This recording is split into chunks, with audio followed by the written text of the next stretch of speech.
Let's start with the today's reading. आज की reading काफ़ी इजी है, बट येस ये पैसेज एग्जाम में ऑलरेडी 2 बार आ चुका है। So let's start with it. Today's reading is about wealth in a cold climate. So next check कर लेते हैं कि इसमें किस टाइप के क्वेश्चंस पूछे गए हैं। There are total 13 questions. Total 13 questions हैं इस पैसेज में। Question number 1 to 7 reading passage है 7 पैराग्राफ्स। रीडिंग पैराग्राफ को 7 पैराग्राफ्स में डिवाइड किया गया है। क्वेश्चन नंबर 1 to 7 में हमें इन क्वेश्चंस की हेडिंग पता लगानी है और हेडिंग्स की लिस्ट भी यहाँ पे गिवन है। Question number 8 to 13 complete the summary below, choose no more than 2 words. तो इसमें 2 वर्ड्स से ज़्यादा यूज़ नहीं करेंगे। Doctor William Masters read a book saying that a dash epidemic which struck an American city hundred of years ago। मतलब doctor William जो है वो एक बुक पढ़ रहा था जिसमें लिखा गया था कि डैश नेम की जो एपिडेमिक है जिसने अमेरिका के लोगों को अपना टारगेट बनाया था, मतलब ये वाली जो बीमारी है वो अमेरिका की एक सिटी में फैल रही थी 100 of years ago, आज से 100 साल पहले, was terminated by a cold frost। मतलब उस बीमारी को ख़त्म किया गया था किसकी हेल्प से? कोल्ड फ्रॉस्ट की हेल्प से। And academics found that there is a connection between climate and country's wealth। मतलब एकेडेमिक्स ने ये पता लगाया अपने रिसर्च के दौरान कि जो क्लाइमेट है, एक जगह का जो क्लाइमेट है और उस कंट्री का जो वेल्थ है उसके बीच में एक कनेक्शन है। एज इन द रिच, मतलब एक रिच कंट्री बट स्मॉल। तो यहाँ पे हमने बताना है कि कौन सी कंट्री की एग्जाम्पल दी गई है जो है तो काफ़ी रिच बट स्मॉल कंट्री है। येट बिसाइड एक्सीलेंट सराउंडिंग्स के अलावा, क्लाइमेट के अलावा, one country still needs to improve their dash. एक कंट्री को और क्या चीज़ इम्प्रूव करने की ज़रूरत है? टू अचीव लॉन्ग प्रोस्पेरिटी, अगर वो आने वाले टाइम में ज़्यादा प्रोग्रेस चाहता है। तो क्वेश्चन नंबर 8 में हमने उस एपिडेमिक, उस बीमारी का नेम पता लगाना है। नेक्स्ट क्वेश्चन नंबर 9 में हमने उस कंट्री की एग्जाम्पल देनी है जो है तो रिच बट स्मॉल है। क्वेश्चन नंबर 10 में हमने बताना है कि सराउंडिंग्स और क्लाइमेट के अलावा एक कंट्री को और किस चीज़ को इम्प्रूव करने की ज़रूरत है। क्वेश्चन नंबर 8 to 10 मैं आपको करवाऊंगी, लेकिन क्वेश्चन नंबर 11 to 13 आप लोग खुद करोगे। ये रीडिंग काफ़ी इंपॉर्टेंट है और एग्ज़ाम में आ चुकी है। Okay, question number 1 to 7। तो 1 to 7 के लिए पैराग्राफ ए पढ़ना स्टार्ट करते हैं।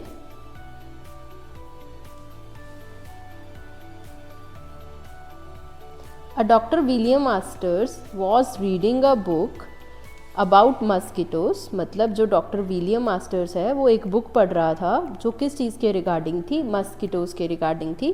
When inspiration struck, inspiration struck का मतलब है कि जब उसके दिमाग में कोई आइडिया आया या कोई दिमाग में कोई थॉट आया।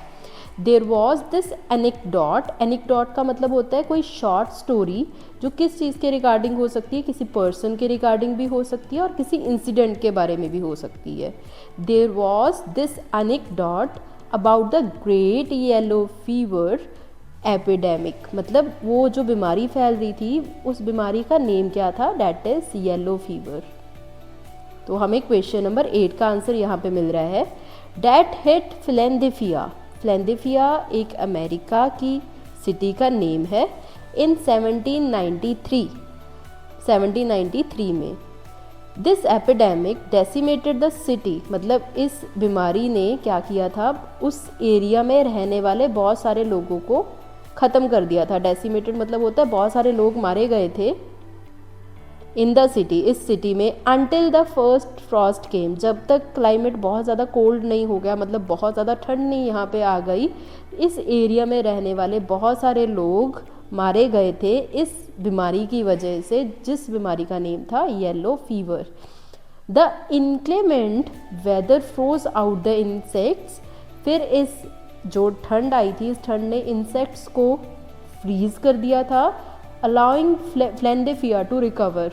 अलाइंग फ्लैंडिफिया टू रिकवर मतलब ये एरिया रिकवर होना स्टार्ट हो गया था। तो इस क्वेश्चन में हमें क्वेश्चन नंबर 8 का आंसर मिल रहा है और इस पैराग्राफ की हेडिंग क्या हो सकती है हमने साथ में ये भी बताना है। तो इस पूरे पैराग्राफ में बताया गया है कि विलियम मास्टर्स एक बुक पढ़ रहा था जो मस्किटोज़ के रिगार्डिंग थी। जब उसके दिमाग में एक थॉट आया, देयर वॉज दिस एनेक्डोट, ये स्टोरी ये जो इस इंसिडेंट के बारे में थी, जो एपिडेमिक येलो फीवर के नेम की जो बीमारी है इस एरिया में फैल रही थी 1793 में। This epidemic decimated the city, मतलब बहुत सारे लोग जो है वो मारे गए थे, बहुत सारे लोगों की डेथ होती रही इसकी वजह से जब तक फर्स्ट फ्रॉस्ट नहीं आया, मतलब बहुत ज़्यादा क्लाइमेट ठंडा नहीं हो गया। The inclement weather froze out the insects, फिर उस वेदर ने इंसेक्ट्स को ख़त्म किया, ठंडे वेदर ने इंसेक्ट को ख़त्म किया और ये वाला एरिया फाइनली रिकवर हो पाया। सो क्वेश्चन नंबर 1 का आंसर क्या हो सकता है? Is there a positive correlation between climate and wealth? तो इसमें कोई भी कोरिलेशन की बात नहीं की गई है, तो फर्स्ट हेडिंग नहीं हो सकती।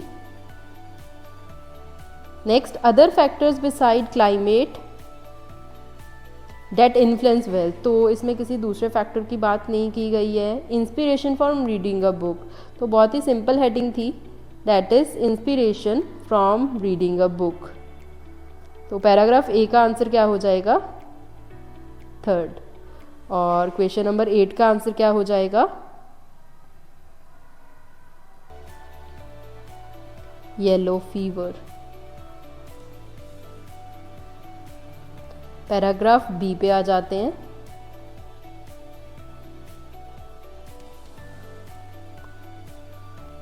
If weather could be the key to a city fortunes, Masters thought, then why not to the historical fortunes of nations? तो मास्टर्स ने पता लगाया कि जो क्लाइमेट है वो सिर्फ सिटी के लिए इम्पॉर्टेंट नहीं है बल्कि एक कंट्री के लिए भी बहुत इंपॉर्टेंट रोल प्ले करता है। ज़्यादातर जो वेल्दी कंट्रीज़ हैं, इंडस्ट्रियलाइज नेशंस हैं, to be found at the latitudes above 40 degrees, मतलब वो पाए जाते हैं लैटिट्यूड्स के ऊपर जो 40 डिग्रीज से भी ऊपर है। After 2 years of research, 2 years के रिसर्च के बाद, he thinks that he has found a piece of the puzzle. अब 2 लोग आए, first one is the Masters and the second one is Margaret. इन्होंने शो किया that annual frost are among the factors that distinguish rich nations from the poor ones, मतलब जो annual Frost है वो बहुत बड़ा फैक्टर है जो एक कंट्री को रिच और पुअर बनाने में बहुत इंपॉर्टेंट रोल प्ले करता है। Their study is published this month in the Journal of the Economic Growth. The pair speculate that, मतलब इन्होंने क्या पता लगाया, that cold snaps have 2 main benefits, मतलब इस कोल्ड स्नैप के, इस कोल्ड क्लाइमेट के 2 बड़े फ़ायदे हैं। फर्स्ट ऑफ ऑल, जो ये कोल्ड क्लाइमेट है, ये जो फ्रोस्ट है, ये क्या कर देता है, ये पेस्ट को फ्रीज़ कर देता है। That would otherwise destroy crops, अगर ये फ्रीज़ नहीं होंगे तो ये क्रॉप्स को डिस्ट्रॉय करेंगे। तो जो कोल्ड क्लाइमेट है इन पेस्ट को फ्रीज़ कर देता है और क्रॉप्स की प्रोडक्शन को इंक्रीज़ कर देता है। सच एज, जैसे कि ये कौन से ऑर्गेनिजम्स को फ्रीज़ कर देता है, such as mosquitoes that carry disease, जो ये बीमारी फैलाते हैं। The result is agriculture abundance and a big work force. कहने का मतलब, अगर ये पेस्ट फ्रीज़ हो जाते हैं, ख़त्म हो जाते हैं, तो ये क्रॉप्स को डिस्ट्रॉय नहीं कर पाएंगे और उन ऑर्गेनिजम्स को भी ख़त्म कर देंगे जो बीमारियां फैलाते हैं। तो इससे एग्रीकल्चर प्रोडक्टिविटी भी बढ़ेगी और दूसरा जो हेल्दी वर्क फोर्स है, मतलब वर्क फोर्स भी बिग होगी। तो इसके अकॉर्डिंग इस पैराग्राफ की हेडिंग क्या हो सकती है?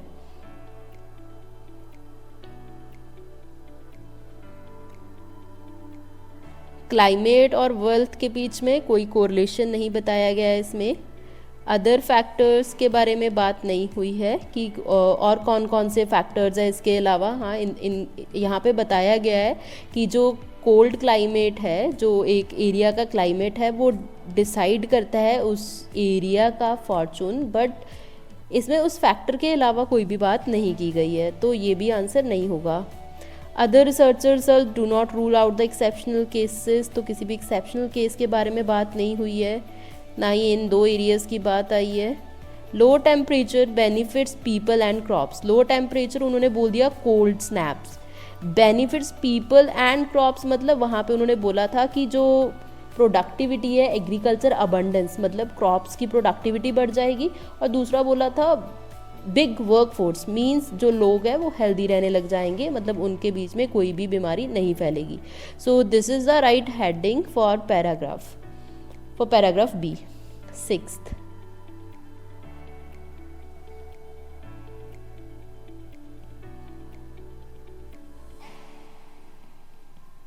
Next paragraph C.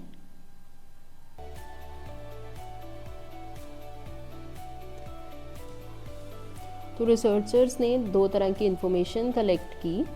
The first was average income for countries कि एक पर्टिकुलर कंट्री की जो एवरेज इनकम है वो कितनी है, और सेकंड क्लाइमेट डाटा. दो चीज़ों को कलेक्ट किया, डेट इज़ क्लाइमेट डाटा मतलब वहाँ का क्लाइमेट कैसा रहता है पर्टिकुलर कंट्री का, और वहाँ की इनकम कितनी है.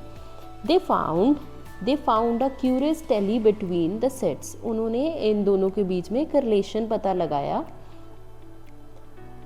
Countries having 5 or more frosty days a month are uniformly rich. वो कंट्रीज जिस कंट्री में 5 और मोर डेज फ्रॉस्टी मतलब 5 से ज़्यादा दिन बहुत ज़्यादा ठंड रहती है, वो कंट्री ज़्यादा रिच है. मतलब एक मंथ में जिस कंट्री में 5 से ज़्यादा दिन ज़्यादा ठंडे रहते हैं वो ज़्यादा रिच है. Those with the fewer than 5 are impoverished. लेकिन जिस एरिया में 5 डेज से कम ठंड रहती है वो क्या है, इम्पॉवरिश्ड मतलब वो गरीब है. The author speculate that the 5-day figure is important. तो उन्होंने पता लगाया ये 5 डे वाली जो फिगर है ये बहुत ज़रूरी है. It could be the minimum time needed to kill the pest in the soil. मतलब कम से कम 5 दिन तो पूरी ठंड कोल्ड क्लाइमेट मतलब फ्रॉस्ट होना चाहिए जो ज़रूरी है पेस्ट को किल करने के लिए. For example Finland is a small country. Finland एक छोटी कंट्री है that is growing quickly but वो बहुत तेज़ी से ग्रो कर रही है. मतलब जो फिनलैंड है वो रिच है बट स्मॉल कंट्री है. तो क्वेश्चन नंबर 9 में भी हमें एग्जाम्पल में पूछा गया था कि एक ऐसी कंट्री जो रिच है बट स्मॉल है, तो वहाँ पे हमारा आंसर आ जाएगा Finland. But Bolivia is small country that is not growing at all. तो ये एक दूसरी कंट्री दे दी जो है तो स्मॉल बट ग्रो नहीं कर रही है. तो मतलब यहाँ पे हमें बताया गया है कि क्लाइमेट बहुत ही इंपॉर्टेंट रोल प्ले कर रहा है किसी भी कंट्री के वेल्थ के बारे में. अगर वेल्दी कंट्री है जितने ज़्यादा वहाँ पे फ्रोस्ट ज़्यादा है उतना ज़्यादा वो कंट्री रिच है. In fact limited frost bring huge benefits to farmers. मतलब ये जो फ्रॉस्ट है ये फार्मर्स के लिए भी बहुत बेनिफिशियल है. The chills kill insects or render them inactive. Cold weather slows the breakup of the plant and animal material in the soil, allowing it to become richer, and frost ensure a build up of moisture in the ground.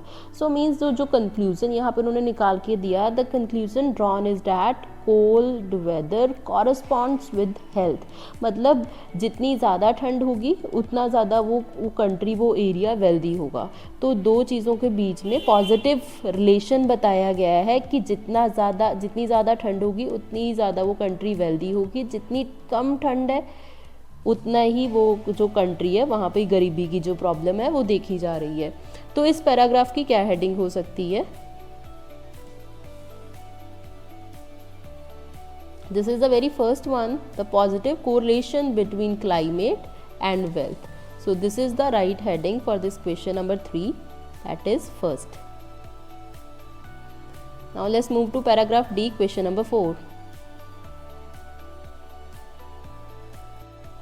Master stresses that climate will never be the overriding factor. The wealth of the nations is too complicated to be attributable to just one factor. मतलब हम किसी country के economic level को सिर्फ उसके climate से ही जज नहीं कर सकते, और भी बहुत सारे फैक्टर्स हैं. Climate he feel somehow combines with other factors. Climate के साथ साथ और भी बहुत सारे factors such as presence of institutions कि एक कंट्री में इंस्टीट्यूशंस कितने हैं, including government and access to trading routes. ये सारी चीज़ें डिटर्मिन करती हैं वो कंट्री कितनी ज़्यादा रिच है, कितनी ज़्यादा प्रोग्रेस कर रही है. ये सारे ही फैक्टर्स ज़रूरी हैं. तो मास्टर्स का कहना ये है कि पहले इकोनॉमिक के द्वारा ये माना जाता था कि एक कंट्री में जितने ज़्यादा इंस्टीट्यूशंस होंगे उतनी ज़्यादा उसकी इकॉनमी अच्छी होगी. बट उसने देखा कि there are some problems that even countries with institutions have not been able to get ground, मतलब वो एरियाज़, वो कंट्रीज़ जिसमें इंस्टीट्यूट्स हैं बट क्लाइमेट सही नहीं है, वहाँ पे भी मतलब इकोनॉमिकली बहुत ज़्यादा प्रॉब्लम आ रही है। तो उसका मानना ये था कि कंट्रीज़ गेट रिचर, एक कंट्री वेल्दी हो सकती है, दे गेट बेटर इंस्टीट्यूशंस, मतलब अगर वहाँ के इंस्टीट्यूशंस बेटर होंगे, and the कम्युलेशन of wealth and the improvement in governing institutions are both helped by a favorable environment। तो क्लाइमेट का सही होना बहुत ज़रूरी है। क्लाइमेट और इंस्टीट्यूशंस, इम्प्रूव्ड इंस्टीट्यूशंस मिलके ही एक कंट्री की इकोनॉमिक कंडीशन को डिसाइड करते हैं। मतलब एक कंट्री कितनी ज़्यादा वेल्थी है, ये क्लाइमेट के साथ साथ वहाँ के जो इंस्टीट्यूशंस हैं वो भी डिसाइड करते हैं। So the right answer of question number 4 is other factors besides climate that influence wealth। मतलब क्लाइमेट के अलावा और कौन कौन से फैक्टर्स हैं तो वो इस पैराग्राफ में बताए गए हैं। So this is the right heading for question number 4। This is second.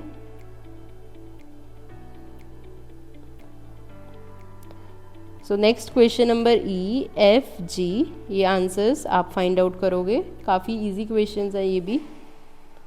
हमें क्वेश्चन नंबर 9 का भी आंसर मिल गया था, that was Finland. And question number 10 का आंसर मिल गया था इंस्टीट्यूशंस। सो जो रिमेनिंग क्वेश्चंस हैं 11, 12 और 13, और यहाँ पे क्वेश्चन नंबर 5, 6, 7 ये आप सॉल्व करोगे और कमेंट सेक्शन में इसके आंसर्स बता सकते हो। I have given the link of this passage in the description. Thank you so much for watching this video.